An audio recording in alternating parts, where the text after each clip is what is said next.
Welcome to the Civic Pulse with David Bonior and Brian Brady. Happy Sunday. We are doing a little change of pace here. We're still going to talk current events and politics like usual, but we're going to focus on artificial intelligence with a very special guest, Kunal Dalal, who I know from some of my work in Orange County, California, running an AI educational summit. So both Kunal and I think that this AI thing might end up being the most important topic of this decade and the decades to come. So we're excited to talk about it. Quick intro of Kunal. Kunal is the author of The AI Parent, How Artificial Intelligence is Helping Make Me a Better Parent. He is also an administrator of artificial intelligence and innovation at the Orange County Department of Ed. He is also the co-founder of generativEDUCATION. He's passionate about transforming the K-12 education system with an AI-first approach. He has 12 plus years experience as an educator, principal, learning experience designer, and training of school leaders. He holds 2 master's degrees in education from Harvard and UC Berkeley and has skills in management, strategic planning, public speaking, and design thinking. And he is one of the most creative, brilliant people I know. Welcome, Kunal. How are you doing? I am all right. That intro, Brian, I need to package that and put it in a bottle because that was the best intro I've ever heard. Thank you. It is wonderful to be here. It's a beautiful morning here in Southern California, and I'm excited to get to talking. I'm always excited to get to talking, but now for real with you two. I think we kind of I call myself an advanced beginner in AI. You're actually really into AI. David is kind of new to AI. So I'm a novice. And we have 3. So I'm looking forward to listening to Kunal and learning today. You and Brian. And this will be a good experience for me to dig in a little bit. So thank you for doing the show. We always talk about journeys and how did you get where you are. I'm going to give you because you could tell that story for a couple hours, but give us the 3-minute version, Kunal, of sure. How did you end up becoming an AI guy and writing The AI Parent? Yeah. So, I when I was in high school, middle school, I used to tell people, I was like, I'm going to become a teacher when I can afford it. And I was like, I'm going to become a successful something or another, and then when I'm done and I can afford to be a teacher, I'm going to go be a teacher. That's not a great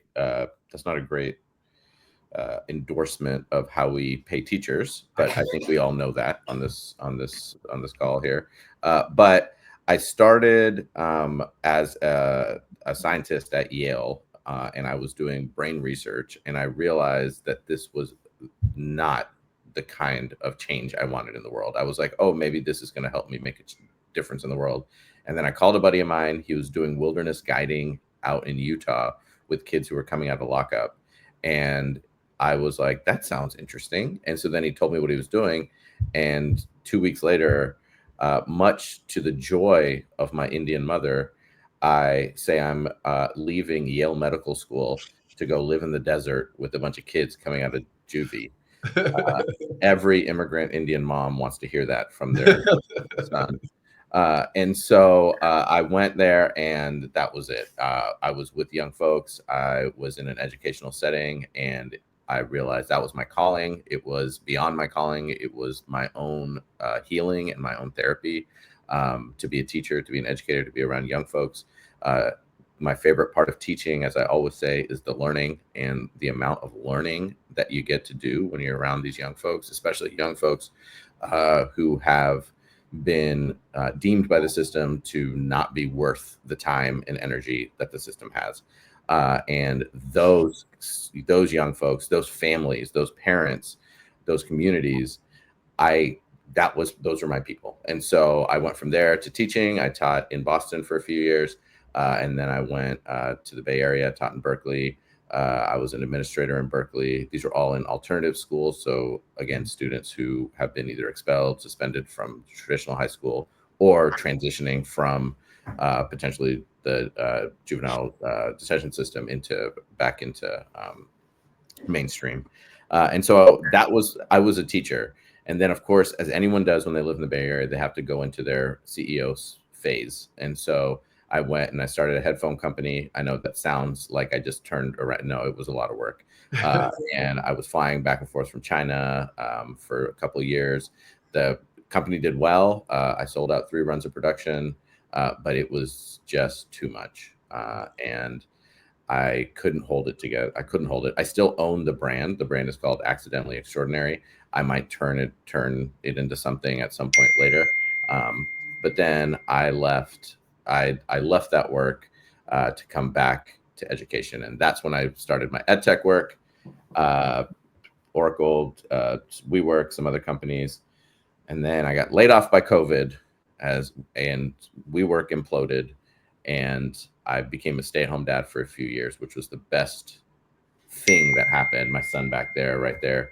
I spent the first 3 years of his life as a stay-at-home dad, and in that time, guess what came out? ChatGPT became public while I was a stay-at-home dad, and my first time using it, it was when my kid, he had a cut on his hand, and his cousin decided to put a Band-Aid on the same place. And so my boy is like, why is she wearing a Band-Aid? She doesn't have a cut.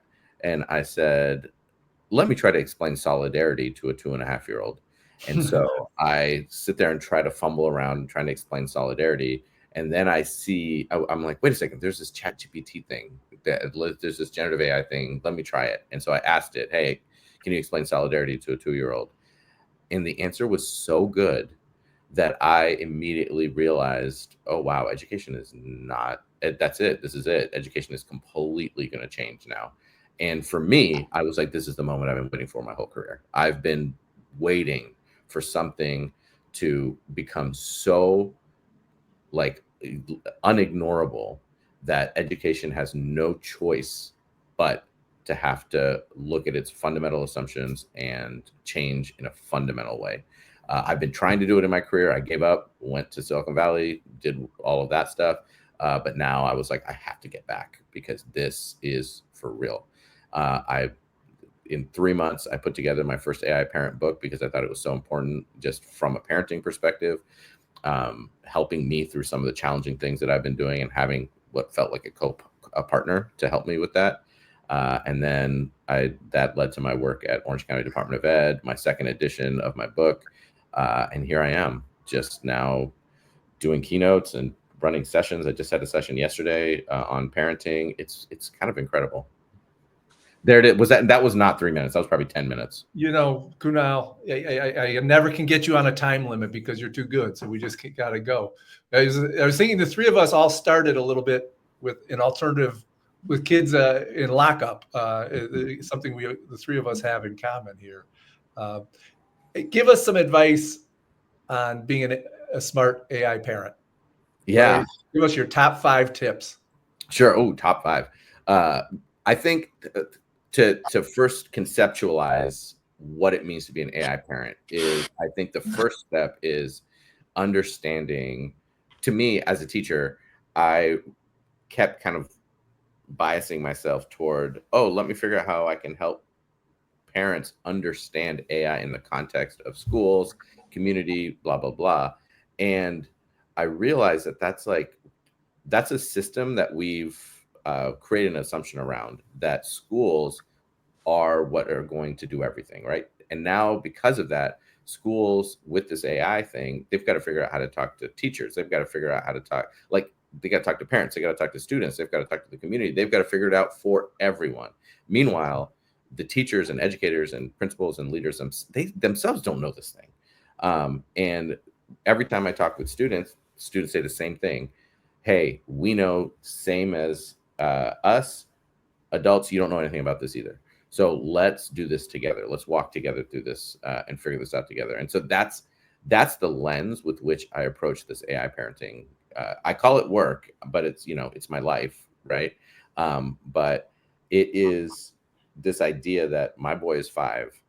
How I approach and grow with AI is how he's going to approach AI. If I see it as a thing to help me make more money, then he's going to see it as a thing to help him make more money. If I see it as a way to reorder society so it's a little bit more just and a little bit more kind and a little bit more human, then that's what he's going to see. I used the analogy of the McDonald's playgrounds in the 1980s. Hey, McDonald's created these playgrounds so that kids would have positive memories, and then they'd come back, bring their own kids later, and they'd have this generational cycle of having McDonald's. I can be the McDonald's playground of AI and how I approach it. And so first tip is embrace that. Embrace that your attitude, your lens, what you believe to be right, true, and good is going to be what they're going to see. And how you engage with AI in that regard, critically, positively, that's that. Second piece, that was all one, Brian, by the way. Second, is do low stress things. Take a picture of your fridge. Have your kid, if your kid's old enough, have your kid take a picture of the fridge and create a meal plan with AI. Hey, here's the things that are in my fridge. Can you create a week's worth of meals, of dinners that I can have with my family on the fridge? You do it, spouse does it, everyone in the house does it, and then compete. And then sit at Sunday night at the dinner table and just be like, okay, fine, you get Monday, you get Tuesday, and make it a game, make it something nice. We do dance parties. He's like, he has a mood, and I'm like, let's put the mood in and let's create a little soundtrack for the mood. And for the whole day, he'll be dancing to the music of whatever it is he created. Give him agency. Third thing, do some image stuff. Get into their heads. Allow their heads to get onto the screen. I do dream journals. This morning, we just did a dream journal. He came up to me and he was like, okay, I had a dream. And often in the mornings, he'll describe a dream to me and we'll try to make an image out of it. And today he said there was a rainbow in the sky, and then there was this rainbow gummy candy that had a stick through it. We tried to do images. It did not work. None of them looked like his dream. But what did it do for him as a 5-year-old? His descriptive language is getting so good because he knows the better he describes this stuff, the better the image is going to get. So he's talking about blue sky. He's talking about wind. He's talking about emotions. Like, I feel happy. I feel sad. These are all things that are coming out because he knows that's going to help. And then I'll combine 4 and 5, which is, he just said 9 because he said 4 and 5 is 9. Hey, look at that. My kids. But combining those two, it is this idea of do not shy away from this moment. I talk about what I call present ready parenting as an answer to a lot of what I see as future ready, this obsession with future ready. And we don't know what future is in this AI world.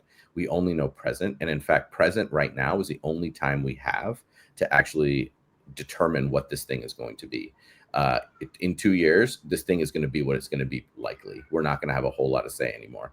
Now is that critical moment where we have a say in how this is going to be. And so parents, we are not just parenting our children, we are parenting this entire movement right now. And all of us parents got to lift ourselves up to that level. It's fine if he interrupts. No, it's good. But we got to raise ourselves up to this level. He's telling other people, don't come into this room. Bobby's doing a podcast. But we got to lift ourselves up and really meet this moment. And that means being ourselves. That doesn't mean being anything outside of yourselves, but that means being your caring, loving, uplifting human selves. Because we're parenting this moment. People are like, oh, it's so stressful.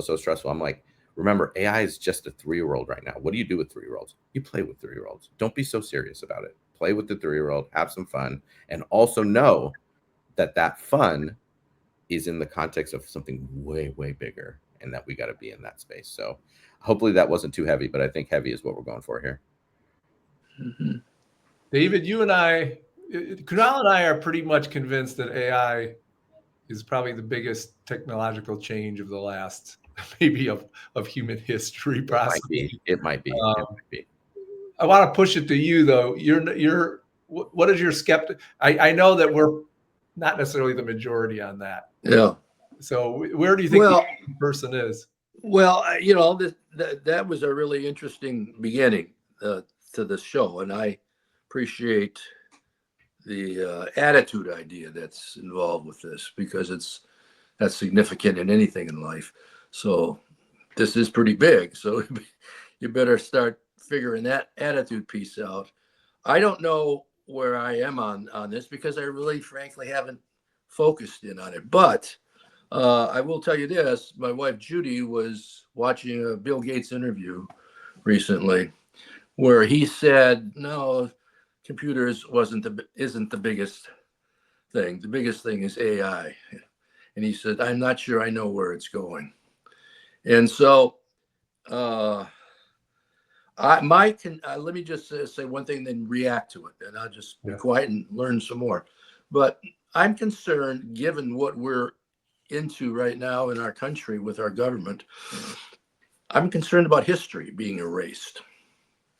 And who's going to write the history, and what's going to be left for your son's family and their family to be able to come back, understand, and relate to, and move forward.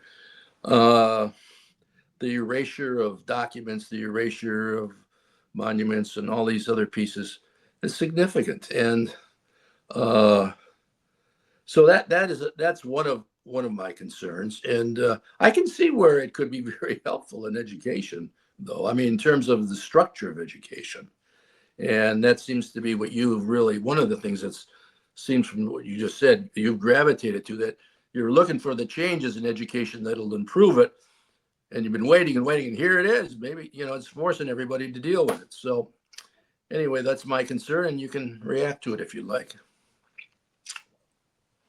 I think where most of society is still right now, as I call it, not quite aware that AI, specifically generative AI at the moment, is going to get to a place, if it's not there already, where it does every cognitive task that a human does faster and better.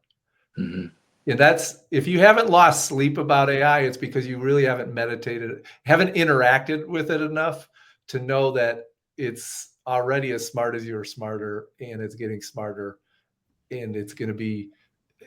And what do we do with the technology that we've created? It's a Frankenstein moment, right? That's this powerful, and I think we have. So, Kunal's an optimist on this. I'm a bit more of a dystopian. I hope I'm wrong. I hope that everybody who's talking about Bill Gates is wrong. I hope AGI is like crypto, just sort of a BS complicated technology. If you looked at most smart people who live in this, most scientists who work with it know that this is the biggest invention of our lifetime, probably. Mm-hmm. And so what does it mean for our politics, our military, our lean towards autocracy right now? What does it mean for our economics if every job is going to be done differently, every cognitive task? What does it mean for our culture and our society? And so I think Kunal's approach, and of starting with the human, is our only hope, because we're fighting against something could be horribly inhuman, and that it doesn't care about humans naturally, but it's going to be more powerful than us. So it's very sci-fi-ish when you dig into it. So yeah, I don't. What do you think, Kunal? Yeah. I mean, I want to address this erasure question because it's an important one, right? Like this idea of our history being erased, right? And I would argue, since maybe we'll just get into a debate style setting here already, maybe, but I mean, I'd argue that erasure has been, that erasure is just, that's what we've been doing, right? Like when you think about how, what's up?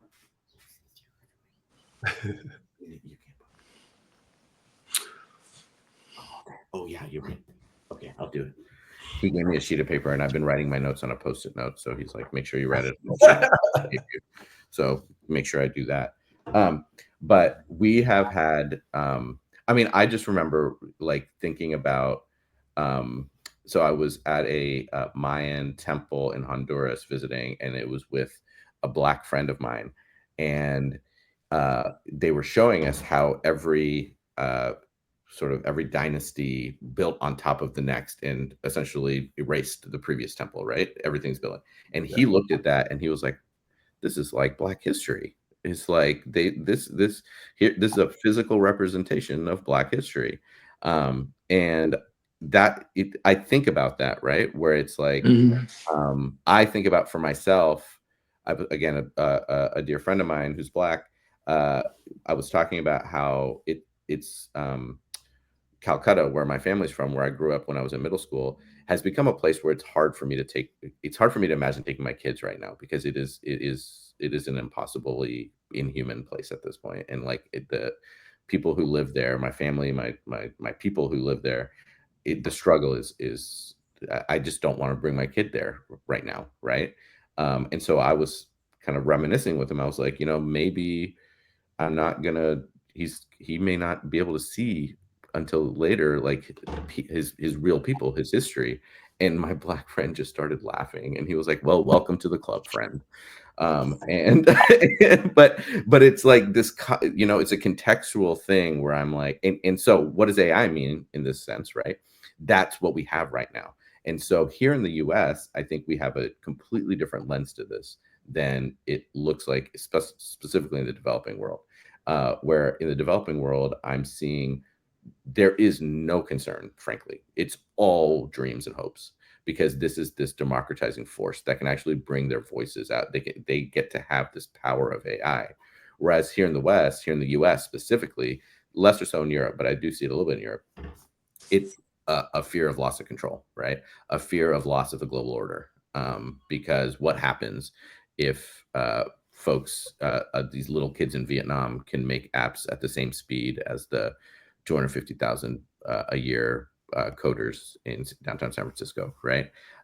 And so what do we do in that, right? And so erasure for me, or history telling, history keeping, to me, AI is actually one of our greatest hopes, I think. We're finding there's one doctor, researcher, he's from San Francisco, but he works with indigenous ancient African pre-colonial languages. And he created an entire linguistic map of sub-Saharan Africa, above the equator, so West Africa, basically. This entire map, West Africa to Ethiopia, a linguistic map. In his linguistic map was fed into creating an AI model that is designed to help clinicians, doctors and clinicians in villages, be able to connect in a clinical language in local indigenous ancient languages that don't have terms and terminology for a lot of these Western clinical ideas. And so now he's created AI to be able to bridge that gap. And it's one of the most mind-blowing things I've seen. I do what I call oral storytelling, kind of revisiting oral storytelling, right? We've been oral storytellers for way longer than we've written anything down in a constitution or whatever, right? And so how can we capture our ancient voices back in this oral storytelling? So I think there's a lot of hope. We have to care about it. And if Elon's in charge, of course, we're never going to hear any of it. It's all going to be gone. But he's not in charge. We have AI, access to AI models too. The same AI models that he has, we have access to too. So we can do the same thing if we want. I'll take the dystopian side a little bit, but it's really a yes and. I think you're on to the greatest hope of AI. Is at the moment it's pretty open source. I mean, there's higher powered models sitting behind closed doors. We know that, but it's pretty right now. You have extremely powerful models, and on the negative side, you also have a convergence. And this is from the coming wave. I'm the author. I'm forgetting. He started DeepMind. That was Suleiman. Yeah. Suleiman. Yeah. But his argument is the convergence of bioengineering and how you can now, with the CRISPR machine, create bioweapons in your basement for about $5,000-$10,000 if you have a graduate degree in chemistry, right? Combined with AI and all of its capabilities, that you could have. He's like, each individual with just a graduate level skill could become a terrorist that could kill 1 billion people. And so you hang out with good people who want to do good things with it, but my mind in the middle of the night goes to folks who would like to sow distrust. And and so Suleiman argues that we need a containment process. We can't control, he says it's a wave and you can't really contain waves, but you can kind of channel, you can do some containment. So he's a realist that you can't put this back in the box, but he's like, if we don't channel this, the bad actors will get a hold of this and do some really unimaginably horrible things. And that's the fear of AI for me, is not AI, because AI is just a mirror for us. That's it. It's us. I'm scared of us.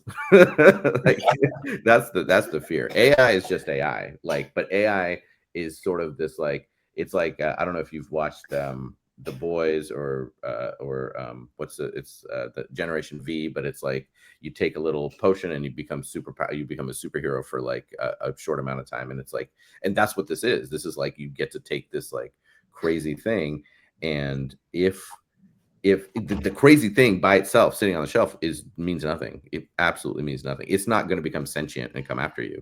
It's the people who are going to use it. So yeah, I'm afraid of us. I'm not afraid of AI. Can I ask you a question about, not to get away from that, because that is a significant piece, probably the most significant in terms of viability being around. But if we could just go to more daily practical things that my old constituents and still are fighting today, and that's jobs. Yeah. Being able to have something that's interesting and can provide for your family. And a lot of people are fearful, including people in my family, that I got 8 grandkids and 4 in college and 4 in line to go, that there's not going to be the jobs that they want. And so this is what do you say to them? How do you deal with that? Yeah, I'll take the beginning of this one, Brian. But this is a tough one, because I'm not gonna pretend like jobs are not going to be reordered, because they are going to be completely reordered. And I step back from that question to again kind of go back to the assumption behind our fear. And the assumption behind our fear is that we must sell our time and labor in order to feed our families. That's the assumption, right? It's a capitalist assumption. It's a whatever service, whatever you want to call it, right? But with AI, we don't have to actually do that, because AI can help us maintain and actually improve systems that feed us, that keep us safe, take phone calls, have social services, et cetera, et cetera, et cetera. All of these things, just because we don't have someone who has to work to do those things doesn't mean those things can't exist, because AI can do those things. We can work less, much less, and then be able to still provide for our families. So there's this one incredible human being, Will Ruddick. I don't know if you guys are familiar with him, but he has an organization called Grassroots Economics, and so I had this idea, what I called hybrid capitalism, which was like, why don't we figure out a way for AI to take care of communities so that we can reduce the number of hours that we actually have to physically work? AI can take care of a bunch of that. What I called the BRCs, the billionaire resistance class. Billionaire resistance class, you guys can still do the thing you're going to go do the thing, whatever. But we are going to use AI to reduce the amount of time that we work for you. It doesn't mean your productivity is going to go down. You're still going to make all your money. You probably make more money, because AI is going to take over some of our stuff and do it faster. But we are going to take our time back, and we're going to go do these things. But if you guys are still making the money, you shouldn't care, right? Oh, but they will care, because it's not about money; it's about control, right? And so that's where I think, if we can break this assumption, and there's a quote from, I don't know who it was. It was one of the leaders. It was either Ethan Mollick, or it was Stefan or Jan Lukun. I don't know. One of them said something like, countries and communities that figure out how to he didn't use the word redistribute, because we hate that word in America, but it was some other word, right? But we'll just say redistribute for now. But redistribute the value of AI. Those are the countries that are going to figure out this AI work. If we hold fast to I have to spend a certain number of hours to complete a certain task, and that's how I'm going to feed my family, AI is going to do almost all of that. And so we as a culture and a community here in America, because small communities are going to actually figure this out pretty quickly. And Will Ruddick is already doing this. He's done it in Jackson, Mississippi. He's done it.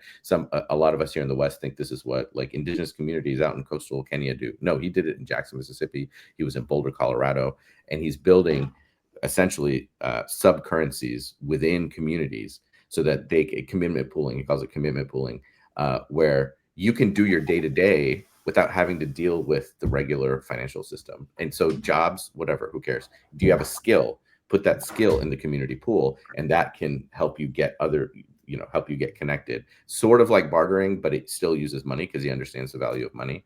But then if you want a plane ticket, if you want a car, then you got to go use, your regular currency. And so, yes, jobs, but I want to step back to really ask the question, why are we because if we didn't think that we needed a job to feed our family all the time, would we care that AI was taking our job? We wouldn't. We'd be like, take my job, please take my job. Let me hang out with my kids more. But we have that assumption that hangs over our head. I think Kunal's creativity is kind of what we're going to need in terms of dealing. David, just to be frank, like I wouldn't be doing this show without AI. And the reason is like I have to make a living as a consultant, and I didn't save for retirement, so I got to make a living plus a retirement. And I'm able to do it in a pretty rational way because about 25, I probably save somewhere between 10 and 20 hours a week using generative AI to do my work with me. An example would be I put together a program for community leadership for initiative, and our two pilots, our 35 students that went through the two pilots, they filled out all these surveys of how it went. I just pumped those two spreadsheets into AI and said, give me a 4-page, 5-page executive summary I can send to my funders. That would have in the past taken me a full week to do that work. It took me 2 hours. And so how do I have time to, do a show on the weekend with you?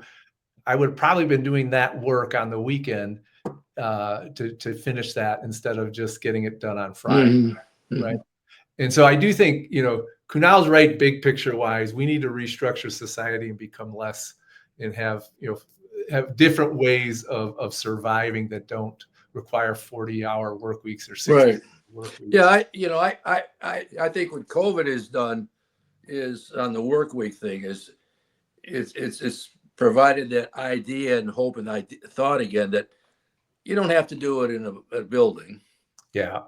And that you don't have to put in 5 days a week. You can do it in 2 maybe, or 3 days a week, or 4 days a week. But the whole thing is changing. I think people see that and are concerned about it, but some of them like it. Why I don't have to sit in that traffic? Oh, that's cool. But what are we going to do with all this infrastructure we have of offices? Washington, D.C., it's like a ghost town. You walk through it. People aren't going to work. I have a restaurant. That's what San Francisco was like when I went back to San Francisco a couple of months ago, and I was taking the train from the airport into Oakland for an event. And I had to actually put my head out of the train door at a certain stop because I was like, is everything okay? Like, why is the platform completely empty? I lived through the heyday of Silicon Valley where I would take the train into work every day, and it was, it was like, coming out. Yeah, and you're absolutely right. What is going to happen to those? However, we have a housing crisis in this country too, and so there's especially in San Francisco. And boy, would some of those buildings make for beautiful, beautiful homes. And but again, if it's about the people, then it's an easy decision. But if it's about control, then it becomes a more complicated decision. I'm not a big fan of Andrew Yang, but I think him putting guaranteed basic income on the map in his presidential campaign, I don't know how we make this transition, David, to AI because there's a decent chance it will displace. I agree with you. That was a good thing that he did. Yeah. And I remember my daughter was really interested in him because of that. So folks in AI are talking about the white collar rust belt is coming. The great layoff, because if you look at the legal profession, the medical profession, all these areas where AI already is kind of equally performing and can pass any bar, any test, that there's going to be a huge economic disruption. Yeah. And I would argue, if AI was better at displacing low-end jobs, you would have seen AI take over the workplace already. It's only because it's good at higher level, better paid jobs that it's taking so long. That's a good point. That's the only reason. Hey, we only have a few minutes. I want to do a quick whip around here. Okay.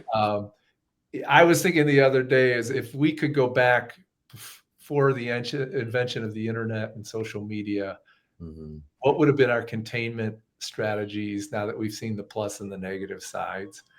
So I don't want to answer that question now, but I want to set up the last question for each of you. Even none of us know what's going to happen with AI, but we're at the start of this moment where we know that the waves can be negative and positive. What's your best prediction of advice to follow policy-wise in any area, so that we don't, social media probably triggered depression in a third of American girls, right? And 20% of American boys, right? There's some huge negative ramifications that happen because of social media. And we're at this beginning of this moment where if we take some time to think about the negative, we could course adjust. So it's a monster question. We need 20 shows on, but we only have 5 minutes. So in the next 5 minutes, can we solve this problem? Well, I spent my whole career basically working on the deconstruction of industrialization and how it's withered away the lives of so many people in the industrial Midwest, particularly, but in other places as well. And it's taken basically my lifetime. I'm 80 years old to get to the point now where some of that has been overcome, because I don't think anybody paid enough attention to it or cared enough about it in their heart, and was able to translate that into political action to get the transition pieces in place, like they're going to have to do for this. And that's my concern. Your NAFTA speech into Congress, just another plug. Go on YouTube and watch David's. Was it 93, David? You gave that speech? Yeah, it was November 17th, 93. Yeah. A lot of the working world changed at that point, I think. But anyway. Heroic speech. We didn't win, but Kunal? Yeah, I think, for me, when you think about policy, when you think about what this means from either like a governmental or a regulation perspective, for me, it is step one, figure out how you can get comfortable decentralizing decision making. AI is so personal and so tied to a community. You're really talking about mirrors of humans. You're not talking about some centralized authority that can go do so, right? That's not what AI is. AI is a mirror to each one of ourselves as an individual. And therefore, when our AI thinking comes together, it comes together just like a community does. And the power of AI is that you can actually maintain what Wes and I in education called we have a trajectory, which is you start with depersonalization, which is the old learning, right? Sitting in rows and somebody knows what they're doing. That's depersonalized learning. We're in a stage right now with AI, what we're calling depersonalized personalization, which is you just say, hey, make it better for these kinds of kids, but you don't have the demographic and personal information of the students yet, because it would be too hard. But with AI, we can do that. We can actually get so personal with each person and design learning experiences in schools. And so we call that triangulated learning. So I think about triangulated policy building, right? Where you have AI, you have decentralized policy, whatever the government is, and then the community. And you build community, we build community, and you build your triangle through that triangulated policy building. And so if we can get a way to be super hyper local, because again, we can do that with AI in a way that we were not able to do that before. So if we can somehow decentralize our decision making and then combine all that back together using AI to be able to build some kind of centralized theme-based policy that we see, then I think we can really own this moment. But the more we try to centralize it, the worse it's going to get. No, I couldn't agree with you more on the centralization piece. I was just 1 second, Brian, and I'll get off.